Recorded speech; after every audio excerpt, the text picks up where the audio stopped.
la réglementation Airbnb à Paris. Avec l'arrivée de la plateforme Airbnb, la location meublée touristique s'est très largement développée à Paris. Dans certains arrondissements parisiens, elle peut représenter jusqu'à 20% de l'offre locative totale. La ville a donc mis en place une réglementation visant à lutter contre cette pratique et à en limiter les conséquences. Elle a été validée par la Cour de cassation le 18 juillet comme mesure justifiée, proportionnée, transparente et accessible. 3 situations vont pouvoir se présenter selon ce qu'on entend louer. Vous pouvez souhaiter louer votre résidence principale dans sa totalité. Vous souhaitez louer en meublé de courte durée un logement qui ne constitue pas votre résidence principale. Ou enfin, vous souhaitez louer en meublé de courte durée un local qui n'est pas à usage d'habitation.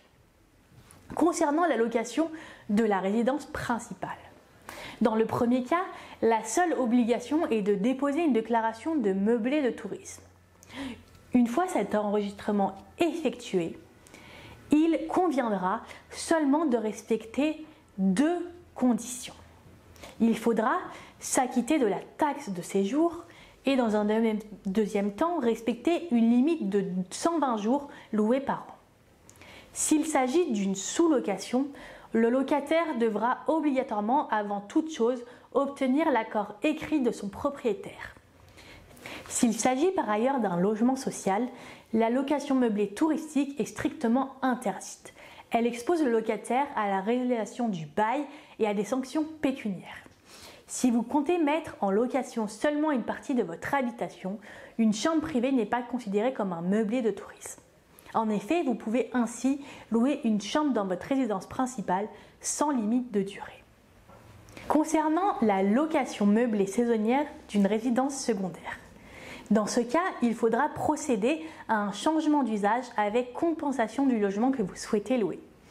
Ce dispositif de compensation impose aux propriétaires désireux de mettre en location un logement qui ne constitue pas leur résidence principale de transformer des surfaces commerciales en logements pour compenser les mètres carrés de locaux d'habitation perdus. Cela a pour but de préserver l'équilibre entre habitat et activité économique. Cette compensation peut être double, voire triple, selon la tension locative des zones. Il faudra ensuite procéder au changement de destination du local en hébergement hôtelier avant de s'enregistrer en ligne et de s'acquitter dès lors de la taxe de séjour.